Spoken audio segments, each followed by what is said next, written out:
આપણે આભાર દર્શન કાર્યક્રમમાં સૌ કાર્યકર્તાઓનો આભાર માનવા આવ્યા છીએ.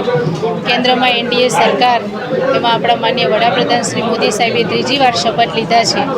જનતાનો પ્રેમ અને આશીર્વાદના કારણે આજે શક્ય બન્યું છે કે કેન્દ્રમાં મોદી સાહેબે ત્રીજી વાર શપથ ગ્રહણ કર્યું અને એનડીએની સરકારમાં આવનારા સમયમાં ખૂબ સારા કલ્યાણકારી કાર્યો થાય, યોજનાઓ આવે અને જનતા એનો લાભ લે. એના માટે જનતાએ ત્રીજી વાર જ્યારે અમને આશીર્વાદ આપ્યા છે, એમાં પણ સાબરકાંઠા અરવલ્લી લોકસભાનું કમળ ખૂબ સરસ રીતે ભારે વોટોથી જીતીને જનતાએ જે મોદી સાહેબને અર્પણ કરવાનું ભગીરથ કાર્ય કર્યું છે, એના માટે અમે જનતાનો, કાર્યકર્તાઓનો અને સંગઠનનો આભાર વ્યક્ત કરવા આવ્યા છીએ અને સૌનો આભાર વ્યક્ત કરીએ છીએ. આવનારા સમયમાં સૌને સાથે રાખીને વિકાસના કાર્યો કરીશું અને જનતાના જે કોઈ પ્રશ્નો હશે તે સાથે બેસીને એને પૂરા કરવાના પ્રયત્નો કરીશું. હા, હમણાં જે સાહેબે વાત કરી, ઝાલા સાહેબે, એના માટે અમે ચોક્કસ વિચાર કરીશું.